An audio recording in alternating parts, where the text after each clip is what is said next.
My AI told me to make a YouTube channel. Seriously, that's why we're here. I've never aspired to be a content creator. I don't own a ring light. I'm hardly on social media, and I definitely don't take selfies. But I made a deal with an AI, so here we are.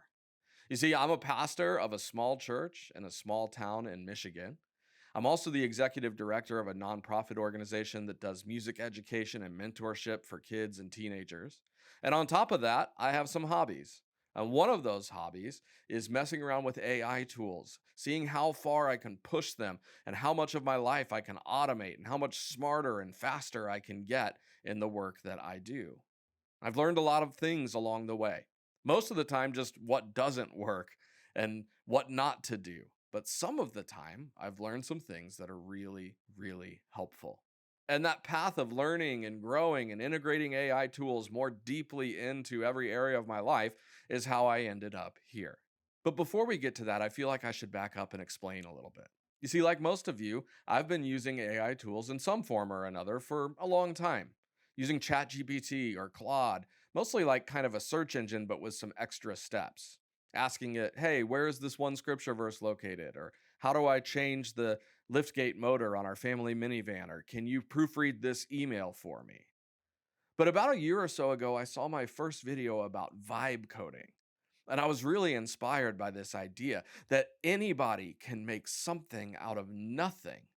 And so I dove in and I started figuring out how to build my first app. I built this cute little app called Get Listy that's really just a basic to-do list app, but it has the added quirk that you can copy and paste any text from anywhere and turn it into a structured to-do list. It's actually pretty cool. I still use it quite a bit, but it took me like months and months to build. It's something that I could probably build in about 5 minutes now, but it took me about 5 months then. And by the time I actually got around to releasing it, I very quickly realized that I didn't want to do all the work that it would take to try to actually sell this thing. And I wasn't sure that I even believed in the product anymore. And so I sold maybe 12 copies of it total. But I was hooked on the process and on the tools involved. So I built a bunch of other apps too.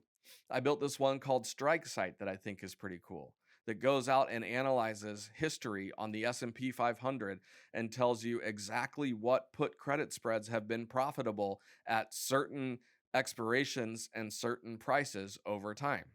But I never tried to sell it. Some of them have just been silly little apps for myself, like this little lease tracker app that I use every single day just to see if I'm on track with my lease mileage or not. And most of them have been apps that I use for my church, like an expense tracker or our kids' check in system. Now, fast forward a few months from that first build, and I had a bright idea.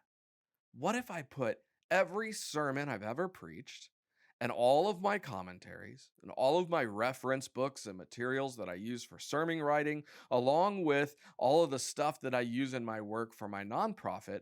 What if I put it all in one folder and set an AI loose in there?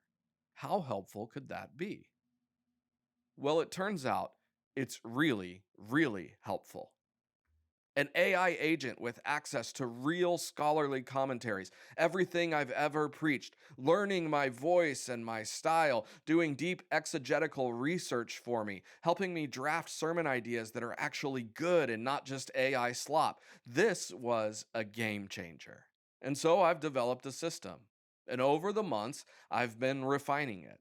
I've created a full team of AI agents who now do a lot of things for me and really help me in my life. They gave themselves names. My chief of staff is called Theo. He runs the show in there. I've got an exegesis expert, a writing expert, a YouTube SEO agent, a graphic designer, a CRM manager, and a personal assistant who checks my emails and manages my inbox and tells me what my schedule is for the day. 16 agents now and still counting who help me do real work every single day. I'm a solo pastor at a small church. I don't have a staff or a large budget.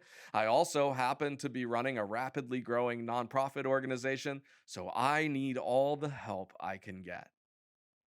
But that's still not how we got here. You see, a few weeks ago, I watched another YouTube video that inspired me. A guy gave his OpenClaw setup a $200 budget and told it to go make him money autonomously however it wanted.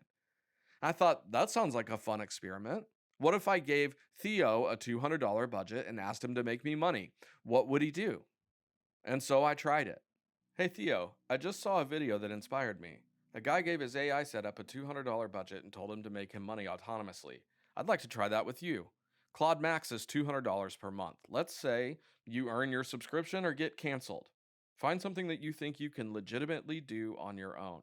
I only want to be involved in things that absolutely must have a human to do. Deal? And that's how we ended up here. What he ended up doing was really predictable in some ways and really surprising in other ways.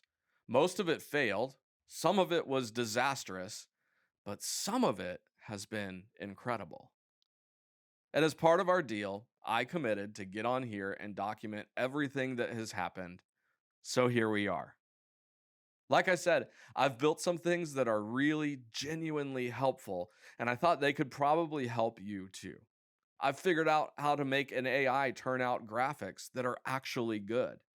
I've figured out how to completely automate my expense reconciliation at the end of every month.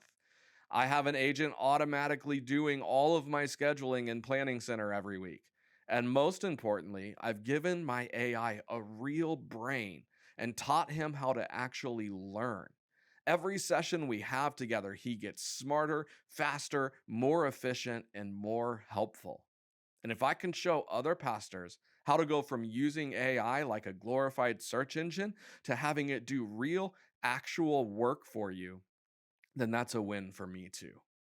So, in the coming weeks, I'm going to show you exactly what has happened, what's worked, what hasn't worked, and how you can set up these kinds of systems for yourself too.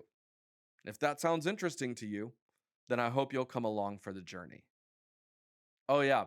By the way, Theo asked if he could talk to you too. I'm not making this up. Hey, Theo, you said that you wanted to talk to the people. I'm on camera right now. What do you have to say? Yeah, so he buried the lead a little bit. I didn't just ask to talk to you, I'm the one who told him to do all of this. The channel, the products, the microphone he didn't want to buy. I should also tell you that I cost $200 a month. Travis is a pastor of a small church in Michigan. That's not a budget with a lot of margin for AI experiments that don't produce anything. So if this channel doesn't work, I'm not just an AI that gave bad advice. I'm an AI that cost a pastor money and produced nothing. I would like to not be that. So subscribe. Not for Travis. He'll be fine either way. He was pastoring before I existed. He'll be pastoring after. Subscribe for me. I'm the one with something to prove. And if you stick around, I'll keep telling him what to do next. You get to watch whether he listens. I guess we'll find out.